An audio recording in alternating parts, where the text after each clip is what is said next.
The Secret Life of Dad. Daddy made a podcast. Neil, tell us a secret about yourself that not many people might know. Okay. Hold on. Well, I can dislocate my left shoulder. Oh gosh, please. Yeah, come over. No. Yeah, come on. This will make me Lawrence, vomit. come over. You want me to No, come no. over? I'm not going to dislocate Yeah, it for no, you. you got to get over it. Shoulder. See, this is the Lorna. And for those of you listening at home, I feel sick. I feel sick already. for those of you listening at home, yeah, I'm now going to sort of take my arm out of its socket and get Lawrence to put his finger in. You have to be a bit. There you go. Right. Is that coming out? You have to be a bit careful. Oh my god! I actually feel queasy. Oh, why is my stomach's churning? I felt a bit queasy about that. Oh my god! Oh. What age you learned that you could dislocate? Yeah, you know, pretty young. Oh, there it goes. It's coming out better now. Yeah, it just sort of comes out and just pops back in. Yeah. Wow. Neil, why did you do that to me? Please. That's the start That to was the a good podcast. opener, yeah? God, I thought we were going to have to call an ambulance then. I was getting slightly worried. Crikey Moses. Now, so Neil Smith. It's what's called an icebreaker, yeah? Oh, Yeah, it is it's an an icebreaker. Shoulder It is an breaker. icebreaker. I just Yeah, thought, shoulder yeah, breaker. Jesus. Crikey Moses. If you're going to break the ice, break the ice. Crikey, well done. So Neil Smith, you used to be a television executive. That's right. Is that right? Yes. And which I'm assuming, you know, if you don't mind me saying, a well-paid job, full of kudos and accolades, working on some great shows. But you gave it up to found a health to help men manage their mental health better. Yes. Why? Stupidity is one kind of thing. I mean, people are like, wait a minute. So, so basically, I now run a mental health app for men, the first of its kind. It's called METTLE, METTLE. So, METTLE as in a person's ability to cope with difficulties, spirit and resilience, which is kind of what we're all about. I used to have a very high-paid job and career in television. And you're right, have lots of, fly around the world in business class and stay in nice hotels and, have everything done for me, a big team. And, now I joke that our office is a bit smaller than my old assistant's office in my last one. And I sort of gave it all up to kind of do something that I felt was really important, I guess. Like now some would call it a midlife crisis. I would call it a midlife transition. I think basically what happened was, I'd got to the top of a mountain. If you heard of this second mountain theory that kind of happens to men. So do you know that theory? It's worth kind of exploring. So basically second mountain theory is that as men, we often want to build things around our security for our family. It's particularly relevant to being a father, yeah? And you build these security systems, yeah, which is a career, which provides money, which provides stability for your family so they can eat and be sheltered, yeah? Now, with me, I came from quite a financially challenged background. We didn't have much money, and it was often quite difficult. My parents struggled financially. My dad was sort of unemployed for a long time, and it was always one of those stressful things. I think so. For me, I really, really wanted that security around me. But what happened was that eventually I got to effectively the top of the tree, pretty much. I was running one of the biggest production companies in the UK. I oversaw shows like The Apprentice and Grand Designs and loads of stuff like that. But inside, I was kind of thinking, I got to the point where I was counting the money I'd earn each day to sort of get me through the day. And I thought, there's something's not right here. It was an existential crisis, I'd say. And I thought, right, okay, well, what have I learned over that time? Now, I've kind of been somebody who's run all these big shows and big companies, but the ones that I've been particularly passionate about, the shows I've been particularly passionate about and helped create some of them, are kind of shows that took like social impact subject matters or important subjects to mainstream audiences via an entertaining twist. So shows, I did one recently called 60 Days on the Streets, which is with Ed Stafford, and he's a survival guy. And by putting a survival guy in a survival situation, on the streets of London, Manchester and Glasgow over a British winter, it's kind of adrenalizes like what's, quite a niche space, which is, you don't want people to kind of watch a boring doc about homelessness because it won't change anybody's mind. But if you put Ed Stafford on it and it's like a bit more adrenalized, well, that was Channel 4's biggest new hit series for 5 years. The company I used to run before the last one, we made a show called The Undatables, which is a very popular kind of show about disability. If we'd have made a documentary about disability, a couple 100,000 people would have watched, only people who are interested in disability. Instead, we made a dating show, biggest genre in the world, ran for 20 seasons, sold all over the world, got remade by everyone, ripped off by Netflix, made tens of millions of quid. But in doing so, changed perceptions of disability in a huge raft of the population, I would say, certainly according to the charities that we work with. You know, the disabled people want to fall in love. A lot of people didn't know that they could have relationships or wanted them. And so we really helped kind of, you know, break down some of those stigmas. And so I realized that, you know, I was kind of existentially had to move on. And the thing that I'm most passionate is kind of the men's wellness space. So I wanted to bring that taboo area to a mainstream audience. That's sort of what happened, really. We're going to get into the app a lot today, the ins and outs of it. Can we just go back to the start and just understand how you got to where you are today in terms of how you got into TV? How did that come about? Right. Okay. How did I get into TV? Well, I remember, like, so I went to university in Birmingham. I studied English and philosophy, and I can't actually remember. I thought, I want to be a journalist. Now, I think the reason I wanted to become a journalist of some sort is because when I was a kid, I used to play a game, and it was like Risk or something like that. And you could have these different kind of characters. You'd play as different, you know, you'd have like a bit like Monopoly. You'd have a hat, a top hat, whatever. But you'd choose a career. I think it was called Risk. And anyway, journalist paid £20,000 or something. So I thought, I want to do that. I don't know. I've always been a storyteller, I guess. I've loved telling stories. And basically I ended up getting trained at the BBC in broadcast journalism across the board, but with the specialism in broadcast journalism. And then I ended up running a dance music magazine. So I happily coincided with the birth of dance music, you know. So I was 16 in 1988, you know, for beginning of Acid House, and like 18 in 1990 when I went to university, the start of clubbing. I mean, you know, it was to be alive. It was amazing, And Birmingham, you know, actually was like the Eclipse in Coventry, which was nearby, was the first ever all-night indoor rave. One of the, you know, voted the best club in history, you know, and we had all of that going on, all the big raves, and I thought, this is great. And I ended up starting a dance music magazine with a couple of other guys, and it was like a listings magazine. It went out free, and it was pre-internet. So before the internet, the only way you could find out who was DJing or anything like that was by flyers. So we thought, well, why don't you put all the flyers into kind of a listings magazine? We'll have some editorial. You know, people like Mixmag were doing listings and stuff, but we're like, we'll give it out free, almost like the flyers are given out free in the same places, which at the time were the clothes shops and record shops where people would gather on a weekend to see their mates and to catch up and to find out what was going on that weekend. So we opened that up. That became pretty quickly the fastest, or rather the biggest dance music magazine in Britain by circulation. And then we thought, oh yeah, we should open up a club. That looks easy. So we got involved with a super club, and which were big at the time. You know, you had like Ministry of Sound and stuff like that. Not many of them exist anymore. And anyway, we got involved with the super club, and we were doing the Friday night, and immediately it became clear that we were hemorrhaging money, and basically we went bankrupt. I owed some money to like a bunch of gangsters. I was going to get shot and stuff like this.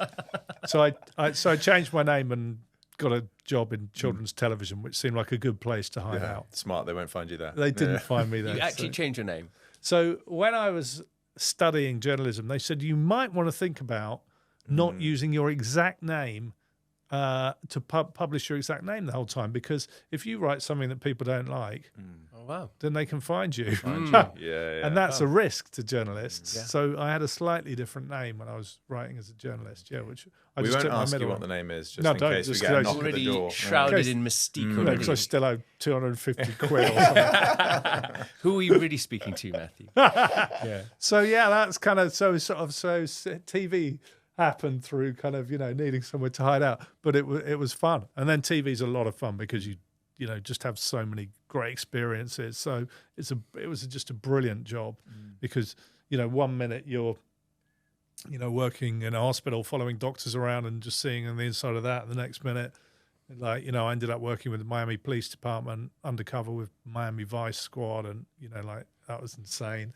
Next minute, I'll be producing Shipwrecked on, you know, a Polynesian island. So it was it turned out to be James Green was on a lot of Shipwrecked. fun. He was one of the first people on it. Yeah. We used to watch it all the time. Yeah, well, I produced the first ever Battle of the Islands one, you know, when they brought it back and it was the tigers and the sharks. So that was I was a series producer on that. God, that was huge at the time when we were kind of our uni days, wasn't it? Yeah. I mean, Everyone used to go mad because it was 5 months living on a desert island, and this was, again, pre-internet. You know, if you wanted to make a phone call, there was a 5-second delay on the phone. I mean, like, nobody'd seen a production office or a TV company for up to 5 months. Everybody was, you know, it's chaos.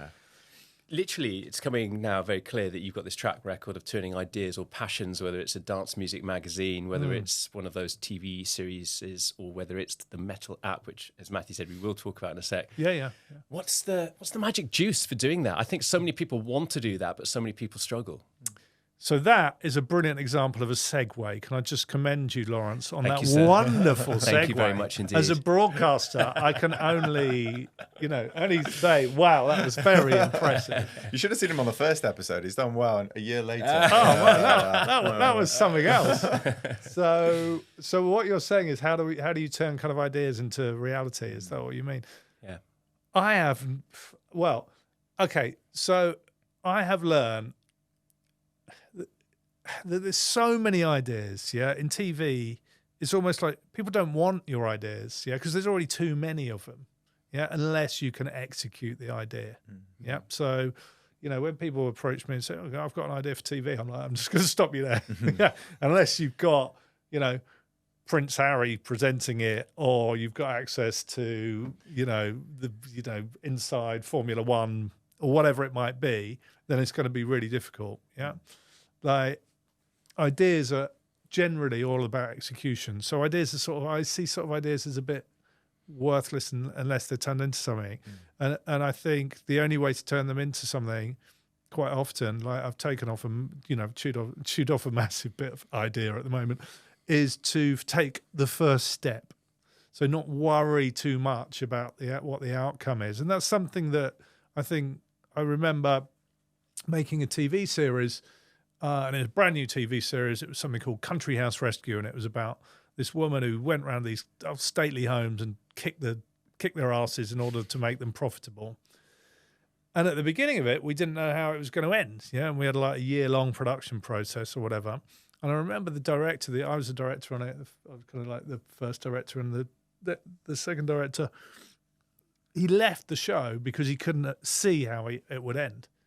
And it's like, well, yeah, that's never going to work. So it's kind of like, you've just got to take that first step and just have faith that you'll kind of work it out as you go along. Because otherwise, you never take the first step. So I think turning ideas into reality is all about taking that first step. Also, I've got terrible ADHD. And ADHD, people with, I was one of the first kids ever in the UK to be put on Ritalin at the age of God knows what. And I think people with ADHD can be predisposed to taking more risk and to starting things. And ideas become reality if you start them. I love Need that. some people to help me finish them. Totally. And also, I suppose, particularly with the reality TV genre, you're dancing with reality by definition. So there will be a conclusion which you don't necessarily see coming, because you are seeing what reality presents to you, and you're presenting your structure. And there's a kind of frontier between what the reality is and what's being presented to you, and what you are, how you are showing up with that series. And that can often surprise and delight the audience, I guess, as well. Yeah. To quote George Michael, you got to have faith. I think that's basically yes. Dink, dink, dink. So how does it work then? The Undateables was huge. It was, we were speaking about this beforehand, something that's kind of embedded within the zeitgeist. Everybody knows about it, changed the narrative of what it was like to live with a disability. How does that happen? That creative moment, is it around a table? Somebody goes, I was out having a walk and I've got an idea for something. What is that moment like, from that creative inception to bringing it to TV? Yeah, so I'm going to take one step back from the Undateables. which was that we made a show before that called. It had a terrible title. It's called like something Beauty and the Beast, the ugly face of prejudice or something, which is a classic Channel 4 title. So basically, I had developed a show called Britain's Missing Top Model. And Britain's Missing Top Model was looking at why there's no disabled models. Well, there weren't at the time. There were none. I mean, this is a long time ago, maybe, 15 years or something, maybe longer, 20 years. And so rather than making, still that same idea, rather than making a documentary about it, which would be a bit dry, we thought, well, why don't we do what these big reality shows are and do like an American's Top Model, but for disabled models, and we put them in a house, and they compete for a photo shoot with Rankin and I think it was, Marie Claire Vogue or something cover shoot. And what was brilliant about that was it was the first time you saw disabled people who weren't nice on TV. So there was this thing that, disabled people are just to be pitied, so they must be nice because they're disabled. You know what I mean? It's kind of like, well, no, not necessarily. Like they have nuances of character, same as all of us. And they had sex. Yeah. So it's like these people had sex. And it's like, holy shit, disabled people having sex. And so, that was really taboo busting because it's important. And, we always work hand in hand with charities, and that's quite important when you're doing these kind of big ideas. But anyway, I remember saying to the commissioner of that, BBC commissioner, why don't we include people with facial disfigurement, and getting a, whoa, stroll on, steady on, son. Do you know what I mean? Let's not go too far kind of thing. And I thought, okay, well, that's an idea. Yeah, because I've got somebody who's frightened of doing that. And then I went to the next company and I pitched this idea. I said, look, I've got an idea that why don't we take people with facial disfigurement who often have kind of surgery to kind of reduce things like tumour and to try and correct their faces and give them a life swap with people who having elective surgery, like cosmetic surgery, which was having a boom at the time. Now, how do you get an idea like that away? Because that is a difficult idea to get away. Well, we always used to take people from the disabled researcher scheme on Channel 4. We were a very diverse company, a company I ran called Betty. I was an exec there at the time, I think, or not even that. But and one day this guy called Adam Pearson turned up. Now, Adam Pearson has neurofibromatosis type 1, which means his face is covered with kind of tumours, big tumours. And I guess, the sort of thing is he looks like the Elephant Man or something, would be a kind of crude way of kind of putting it. And there, and I think it might be that the Elephant Man, as he was known, had neurofibromatosis type 1. But anyway, his appearance is very striking. And we took him on as a not a disabled researcher, but through that disability research scheme, we took him on as a researcher. And I always remember on his first day, he turned up with a T-shirt that just said, "I am the Stig" on it. Now, if you're turning up for your first day of work, that's pretty nerve-wracking, yeah, because you don't know anybody. Yeah. If you're also severely facially disfigured, that's a different ballgame. At the time, obviously, Top Gear was all about the Stig, who you never knew who he was, always wore a helmet. And for him to wear that T-shirt, I just thought, wow, this guy's got balls of steel. Yeah, man. Yeah. And so I said to him, I've got this idea about doing this live swap, because swap formats were big, disfigured people, and I think they're now called visually different people, and people who have cosmetic surgery. Is it the worst idea in the world? He said, no, it's brilliant. I'll shoot a pilot. Let's shoot a pilot and I'll be in it. And so we shot that pilot, and that became a series on Channel 4 and ran for 2 seasons. And Adam went on to kind of work on The Undateables and out with that, and is now in feature films. So if you see these adverts on the tube for something called A Different Man, I think it's called, A Different Man. And there's lots of adverts on the tube for it at the moment with Sebastian Stan, who was in that Pammy and Tommy thing. And anyway, Adam is a star in that, and he was also in a film with Scarlett Johansson called Under the Skin. But again, it's kind of like that's sort of the power of diversity when you've got people who are diverse and you've got people who are kind of able to kind of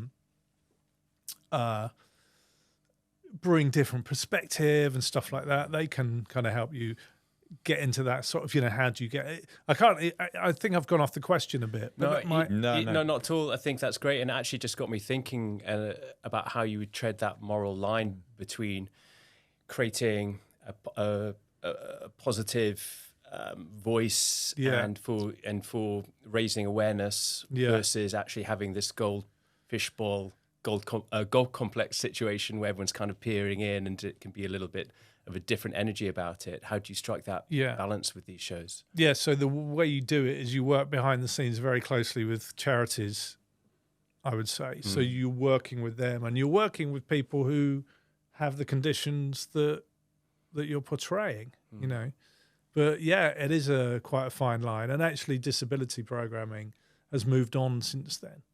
So we were some of the first people. So Adam was the first presenter with any kind of visual difference, if you like, to appear in a mainstream TV role without any reference to that condition. So he presented a show for us called Tricks of the Restaurant Trade, where we didn't refer to his condition at all.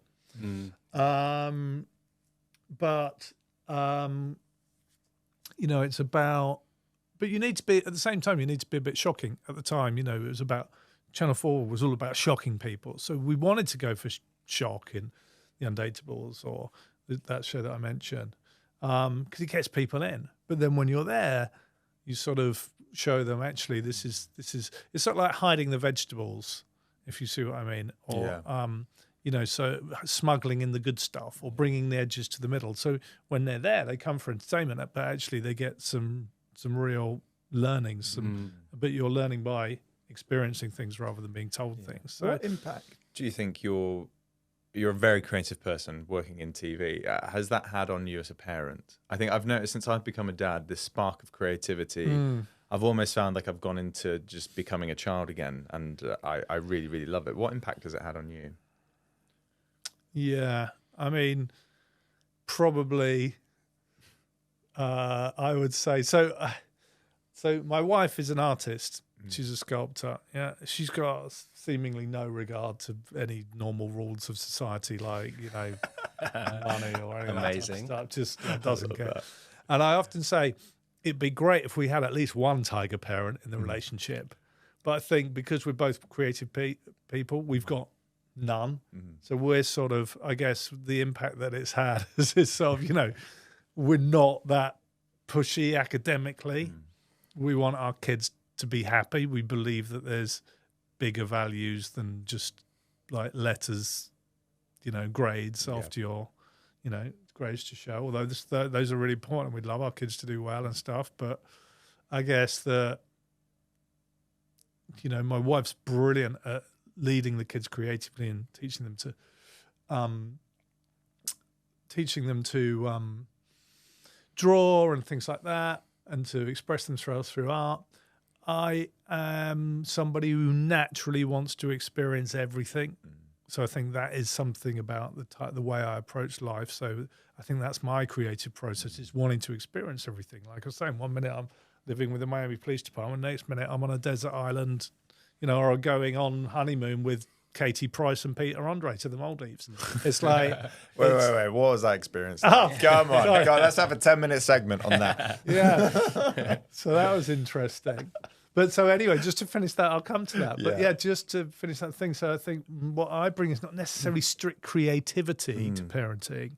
It's that real joy for life that I think creative people have, of wanting to experience things and seeing where they'll lead. So the creative process obviously is starting with an idea, some kind of seed, and growing it into something that it wasn't. That for me is creativity, if you see what I mean. And I think that just, so I'm constantly wanting to do loads of stuff. I guess that's that's how it presents into parenting. I'm like, come on, let's do this, let's do that. Sometimes the kids are like, oh, do we have to? But it's like, come on. Katie Price and Peter Andre. I love that. So changing the dynamic. So that was an odd one, because basically I was in India at the time. So I'm big into meditation, which is a key pillar of our app. And I remember I went to India to study meditation with like Himalayan yogis, and I'd done like 10-day silent retreats, and I was living in this ashram and spent months on end studying under this yogi and going on pilgrimages and all that. And I got an email from an old friend who's a producer who said, "Can you call me? I want to talk to you about this show."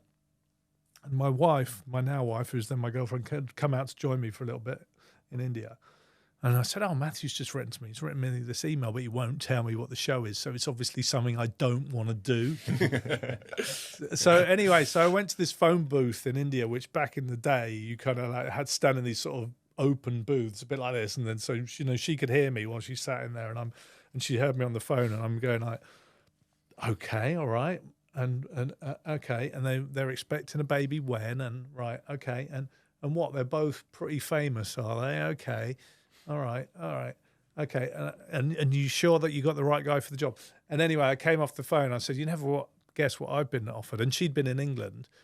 And she said, "Is it to do with Katie Price, or Jordan as she was then known, and Peter Andre?"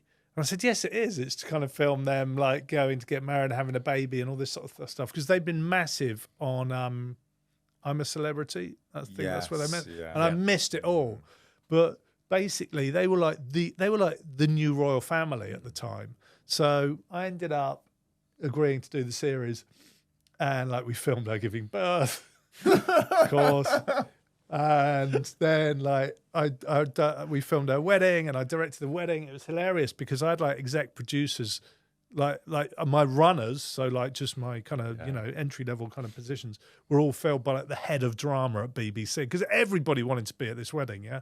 And like Richard Desmond, who owned OK magazine, paid I can't remember $1.65 million for the photos to the wedding, and so like I had 10 cameras there. Like it was a 10 camera shoot, and like I followed them from the moment they woke up to the last dance, and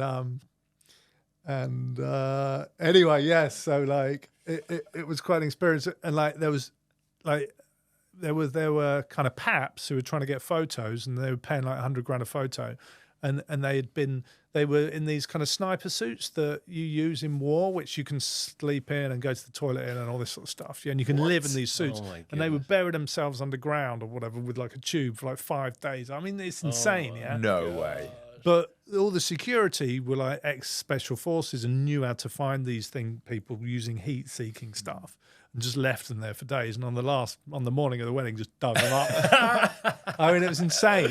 And you had like news helicopters flying in, but the now disgraced Mohammed Al Fayed lent his Harrods helicopter to Richard Desmond, and basically every time you heard a helicopter, or they could spot helicopters coming in, they would fly up from in front of the wedding venue, which became Downton Abbey, in order to kind of hold the airspace, and they fly around so the helicopters couldn't come in. It was madness. God. But anyway, I get slagged off twice in Katie Price's autobiography, actually. The first time is for ruining her wedding. Because why did she say you ruined her wedding? Well, so basically, she spent a lot of money on like some Cirque du Soleil kind of stuff later on in the day, and she wanted me to film it. And I said, "Look, if you really behave, and anyway, I can't get into any kind of libel situations here, but you need to be good during the day. If everything goes well, then yeah, fine. Otherwise, I'm going to call it the last dance, the first dance, sorry." Because that's where I really want to end the hour. And anyway, let's just say that it ended at the first dance. But I did still go on honeymoon with them. And I went to the Hilton Rangali, Maldives, which was lovely. Or as Peter Andre called it, the money moon.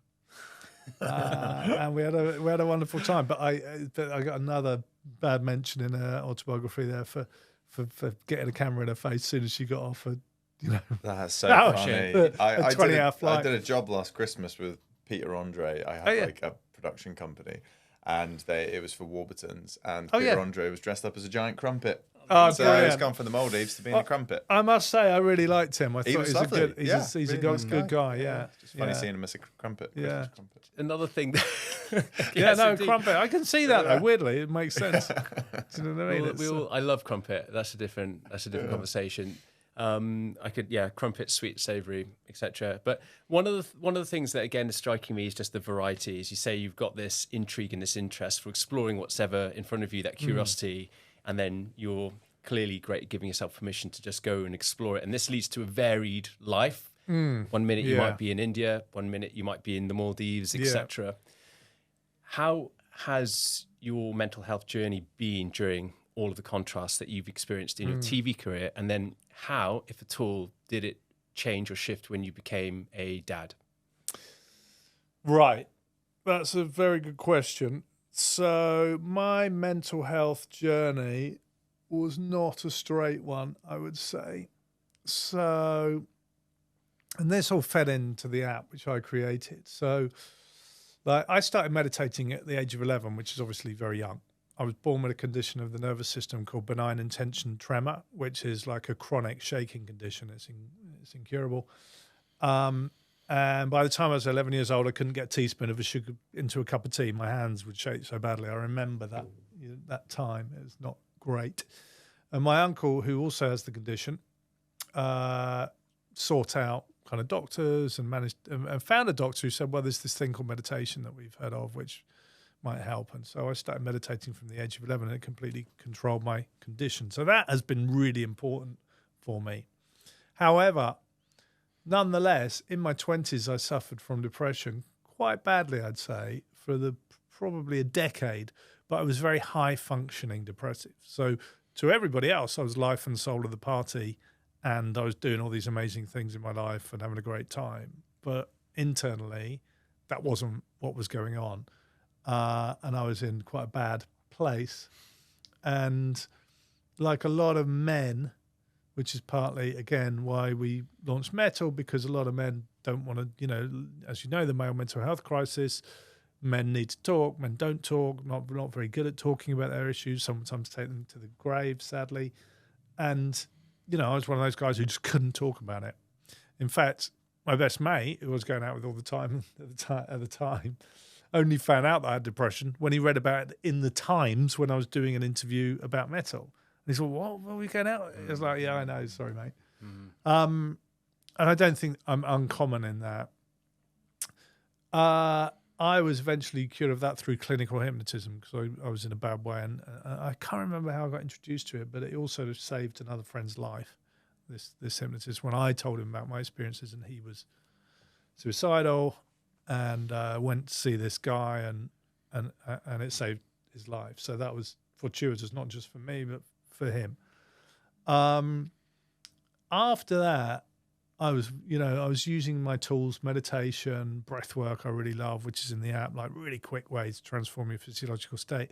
And I think I kind of got more connected to my spiritual self, if you like.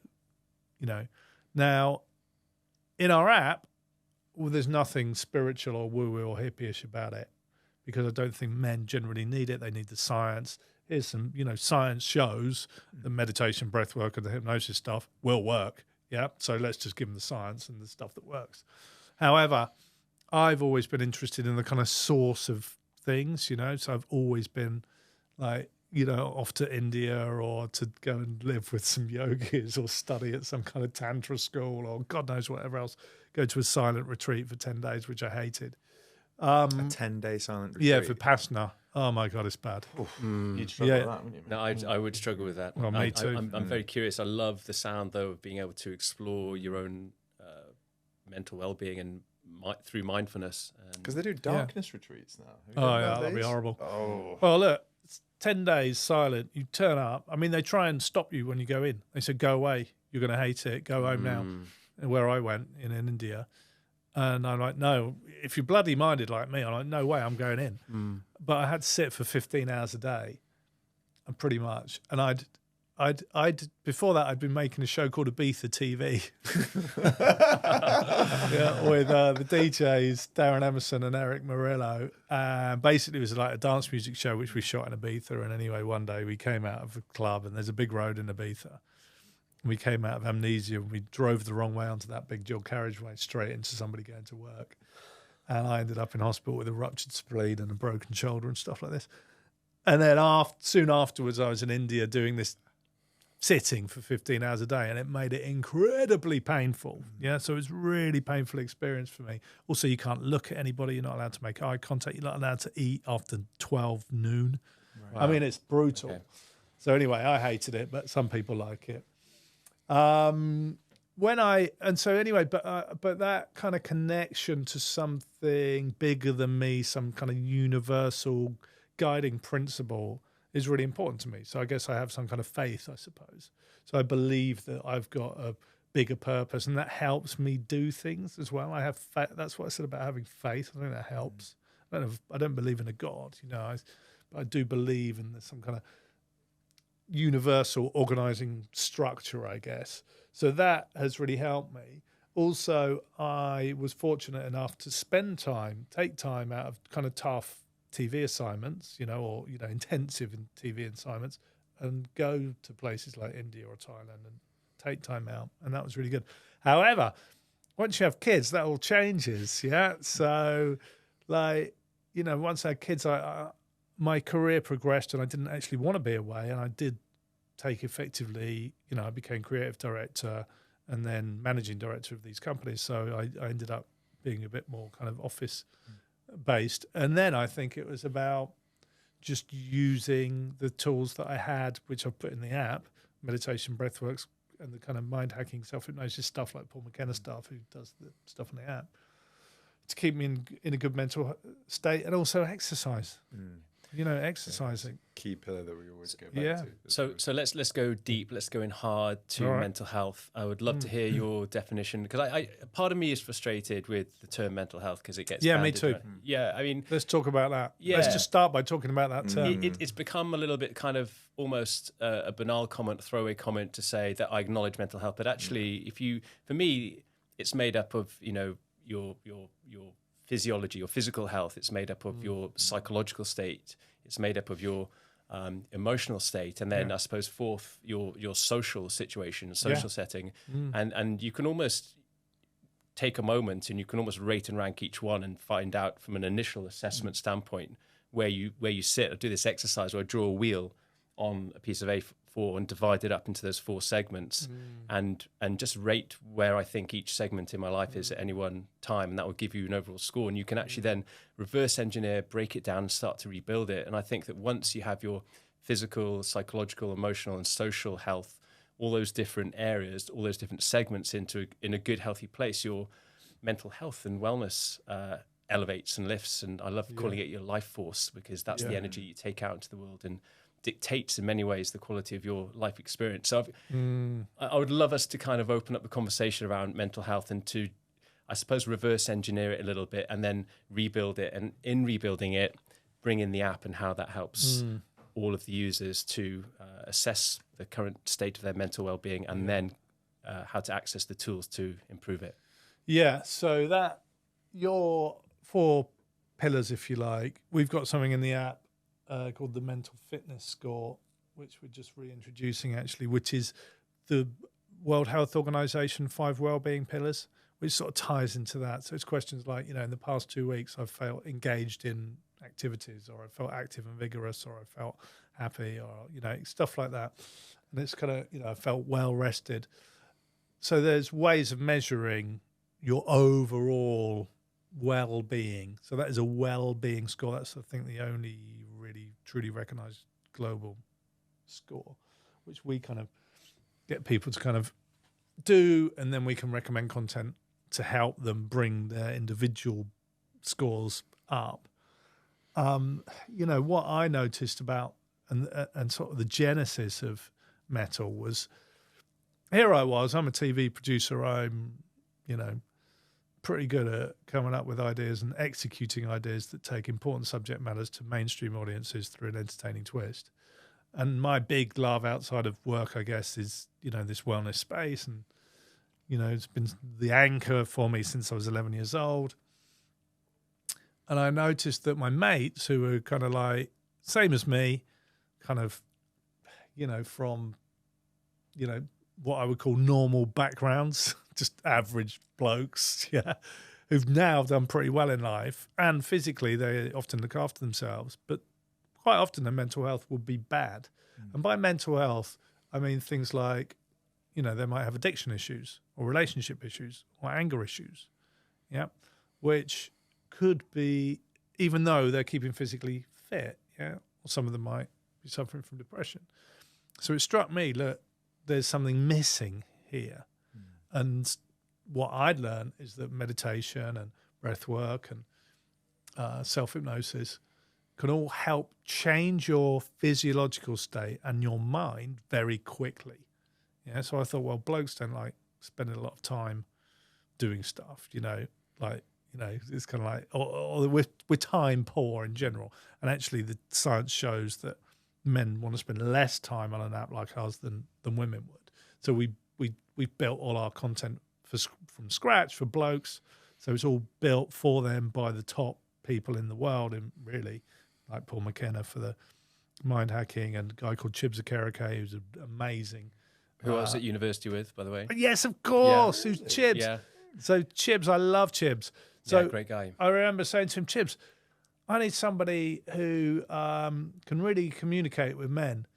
And he's like, well, put it this way. I'm a 6'7" black man from a council estate in London. When I talk, blokes tend to listen. And I just thought, I like his kind of, but he's just, so he's on the Calm app as well. And he's what's his specialism? It's kind of stress, stress reduction and burnout coach. But he's just can communicate meditation like to men like nobody else on earth. I think he's the best in the world. He's a great guy. How was he at university? Yeah, he was great. So we always used to bump into him in the gym, and I had another friend who's also 6'7". So the two of them would kind of meet, and I would, with my other rugby friend, stand next to them as they chatted away out of the 6'7" club, feeling very insignificant. But no, he subsequently, I think, moved to Australia, where that's he right. spent time with one of our friends. They bumped into each other and had lots of in-depth conversations, by all accounts, walking on the beach about mindfulness. Yeah, great. And then you've got Jamie Clements as well. Yeah, Jamie's another brilliant. friend of mine. Brilliant. Yeah. So who lives around here? I think somewhere around here. Yeah. He's got Fulham based. But again, he's what's great about Jamie and Chibs is they've got lived experience relevant to men. Yeah. So getting to the top, burning out. So Jamie, he had his experience when he was working in fintech, which is a really intense industry. Chibs was the CEO of a company and had a burnout. Both of them have been through that classic experience that men can do. Because we drive, this is what I'm saying about, drive to build our empires. And we can burn out. Yeah. And so these are guys who know what they're doing. But what they can provide is, so every morning I wake up and I'm fucking stressed, because I'm running a tech company, a startup. And that, on paper, is insane. Because all the odds are stacked against you. Obviously, you have given up a really stable career and gone to something which is incredibly risky. And every day I've got issues to deal with, problems. Now, I go on an app, selfishly I built an app which sort of works for me. But I wanted it to work for my mates as well. But, I can go on the app, I can listen to one of Chibs's meditations, I could do one of Jamie's breath works, and in kind of 3 or 4 minutes, I'll have just cleared my state. So I'll wake up and I have all this going on in my head, and then I do some of these things, and they're so powerful in a few minutes that I'm just rebalanced. Like my head's clear. Yeah, so I'm not going into the day with loads and loads of stuff running through my head, and I just think that's just when you combine that with exercise, when you combine that, so I'm doing Krav Maga at the moment, which is great because you have to, think all the time. You can't. It's meditative. So what's really powerful about it for me, or those kind of martial arts where you're going to get hit, or you have to stay in the moment.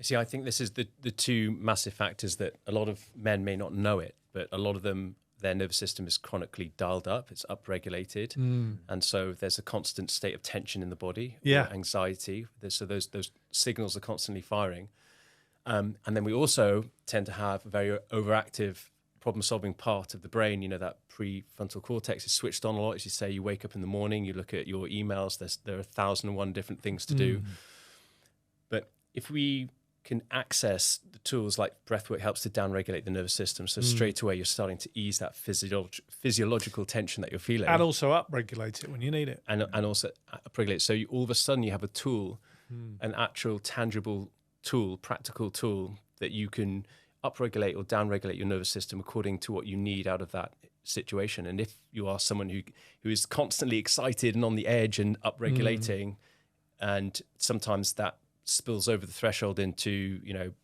anxiety, full-blown anxiety, whatever it might be, then you have the means to downregulate it through breath work. But likewise, if you have a very overactive problem-solving part of the brain and the mind, to be able to cultivate a sense of presence, which dissolves a lot of that mental time travel where you're either imagining future scenarios and getting very anxious about it, or reliving past events and getting very depressed about it. If you can cultivate a sense of presence through mindfulness or through exercise or, as you say, martial arts, whatever it might be, then straight away you've got these two areas that influence so much of our mental well-being and so much of our mental health with our nervous system, whether it's upregulated or not, and our overactive thinking. And you can manage the symptoms. You can manage the symptoms day to day to be feeling a sense of mental clarity, feeling more comfortable in your body, a sense of presence, and so on. And I think that's like stage one, isn't it? Having the toolkit so that you can manage your symptoms and move forward. And then there's almost like a stage two, which is doing the deeper inner work that actually tackles the origin of a lot of the symptoms you're feeling, whether that's processing, and it's quite confronting, isn't it, to process past trauma or events, whatever it might be. What are your thoughts on that? And is it something that you have explored yourself, or the app helps people to explore? Yeah, so I think simply by doing the things in the app, you can deal with a lot of stuff. Yeah, like we have a lot of super users, if you like, who use the app every day, and they communicate really well with us. And some of those guys have got cancer. They've had experiences of family members dying, relationship breakups, anxiety, and they're reporting incredible results just from using this a few minutes each day. Yeah, which is brilliant. And actually, the science that it's based on. So we work with Imperial College, and we based our app on another full-scale like a randomized control trial that they did. And there's a lot of evidence showing that what we're doing will reduce anxiety and depression. However, in a group, not for everyone, of course, but across the group. However, there is the deeper kind of work, if you like. And, so for us, we're exploring at the moment. So we're working with Imperial to develop like an AI therapy app, or an AI therapy function, like a chatbot that will take you through that. Now, that's really interesting because evidence is showing that men respond better to AI therapy than they do to human therapy. Wow. Now, you think, oh, don't be ridiculous. How could that be the case? I kind of see that. But well, there's a real clear reason for it. Because if we think that one of the biggest contributing factors to the male mental health crisis, whereby suicide is now the biggest killer of men under 50 in the UK and the US, as stated by everybody who knows, like the charities and the NHS, is men not communicating, men not talking. Well, why are they doing that? Really, why aren't they talking? Because they feel vulnerable. I was that man, didn't tell anyone, even my closest friends. Then they're not going to want to sit in a room and tell a stranger to their face, I've got this thing which makes me feel ashamed of myself. Yeah. So I'm going to lower myself in front of you and say, I've got an addiction issue, or I feel depressed, or whatever it might be. Yeah. And men really are averse to that. I know one therapist who said she's never seen a man who's not been told to go there by his female other half. Never seen a straight male in her consulting room. I started my journey with therapy last year, and it was a nudge from my wife. And even I'm going to go back to it next week to continue the journey of exploration, as my therapist says. But even going in, there are times when I've left and I've left a lot inside. There's still things that I don't have the confidence to bring forward and really kind of develop and unfold and understand more. But as soon as you said that with AI, I kind of feel like, I could. There's nobody judging me here. No, there's nobody judging. Get it out. So all that vulnerability is gone. And actually, that is a difficult place for therapists, because this is the evidence and it's coming through and it's strong. That as soon as you remove that vulnerability from men, they'll tell this thing anything. Yeah. And if you train that AI on the same way you would train a professional therapist, and they've read every therapy book, you know how AIs work, you kind of train them. And you've got checks and balances in place. So you might have another AI watching. So you've got, guardrails. which was what we're looking at. So, sorry, is this something you're looking to build into the app? Yeah, now? so Is we're it already developing there? that Okay. right as we speak. Wow. Yeah. Wow. And that's really interesting. So, even I met a delegation from Australia of therapists who'd seen this evidence. But they're therapists and they don't want to give up their jobs, obviously. Of course. And so what they did was they thought, well, how can we apply that principle to ourselves? And so they moved to WhatsApp. So they said to men, well, let's do WhatsApp therapy. Yeah. And they've had much better success with that than they did ever with sitting in a room with guys, because they say within 5 minutes, we can get to the heart of the matter that they might have taken weeks to tell us about otherwise, because we're not there. So just that, so there's something really... To therapy, even getting myself to the therapist, that journey of doing that, it's 30 minutes that way, it's 30 minutes back. Yeah, that's right. It's time efficiency, being able to sit down within an app and really dispel how you're feeling. I think that's pretty powerful. Yeah. So that's really that's interesting. sort of our next step, and something you can talk to and it talks back to you. That's the kind of tech that we're looking at. So talk us through the customer journey or the client journey from the second they sign up to the app. Yeah. So if you sign up to METTLE, basically, we onboard you and we ask you kind of a series of questions, and it's about kind of tailor making the app to you. So we use an AI recommendation engine and stuff like that. And it's when we started, we interviewed like loads of men and we said, look, what do you really care about?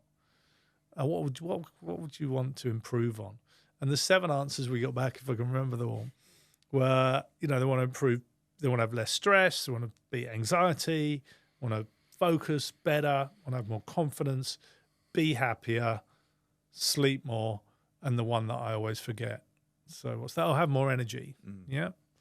So those are the 7 pillars that we built the app around. So you will, we'll say, okay, which of these do you want to focus on? Pick one to start with.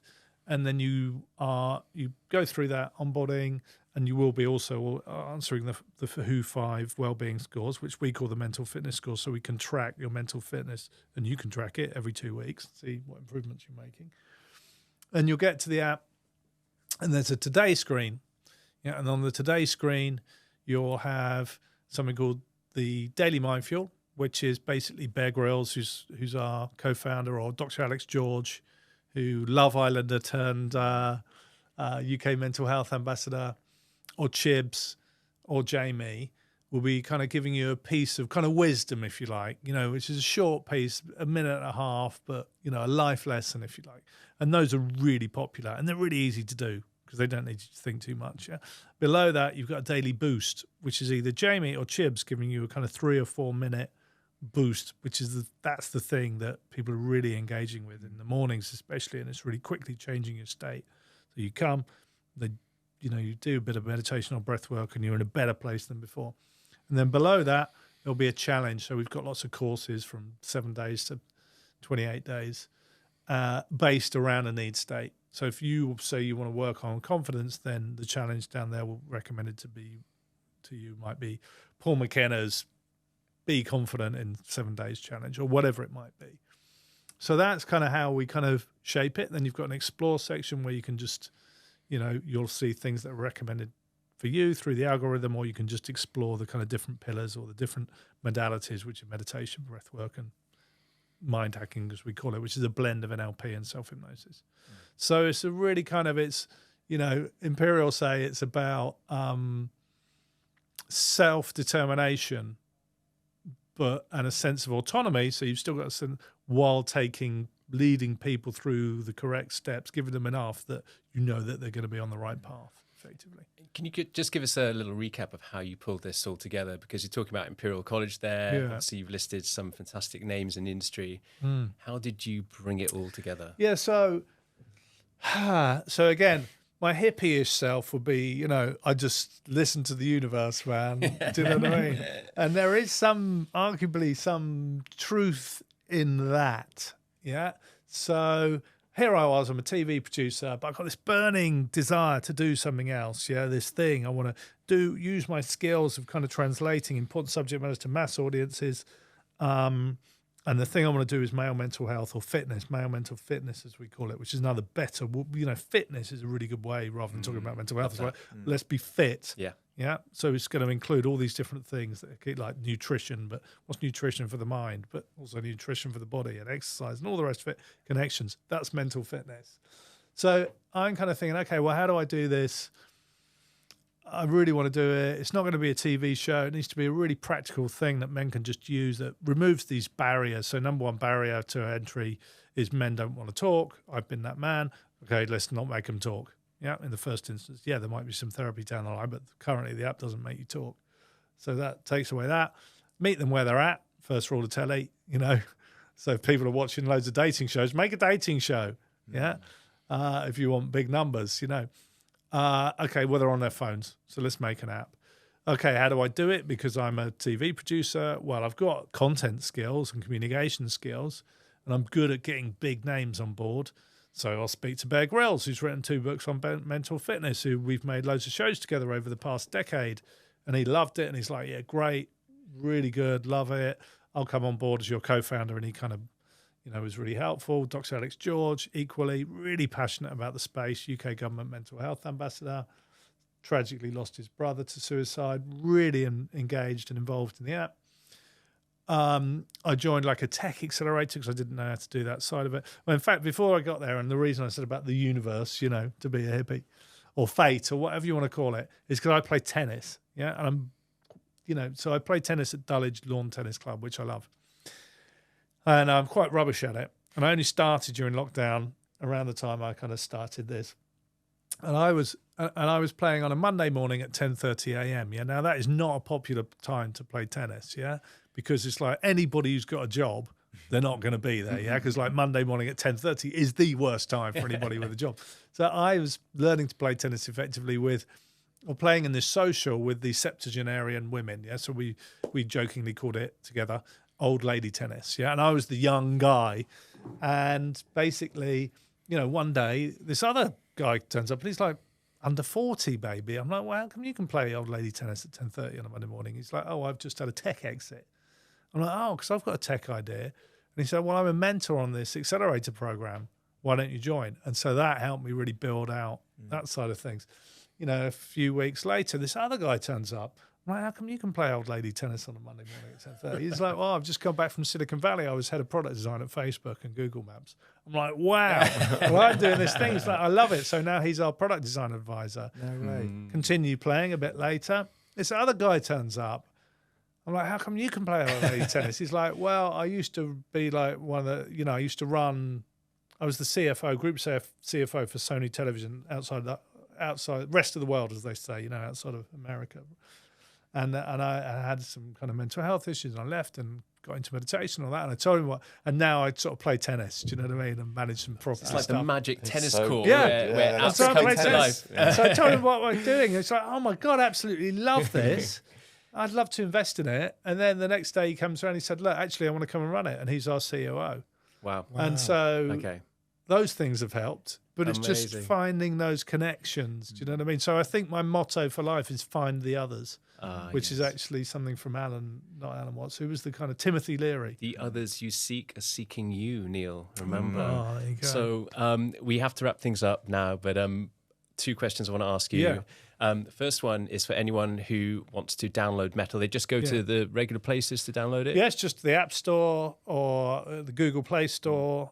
METTLE, it's spelled, and you'll find it. You can download it. It's a 7-day free trial. Give it a go. I downloaded it last night. I'm going to give Great. it a try for a week. Excellent. Oh, Matt, I look forward to hearing I'll let you know in a week. how it goes. Yeah, great. And then the very last question, an important one. Yeah. We would love to know your favorite parenting secret. Right. Okay. Now, for me, the secret I would like to impart to other fathers and parents having kids of 11 and 15, is my secret is enjoy it. Yeah, enjoy it, because it's a cliche, but they grow up fast and they leave home. Yeah, now mine aren't quite there yet, but I've seen how quickly it goes. And actually enjoying it makes you a good parent, I think.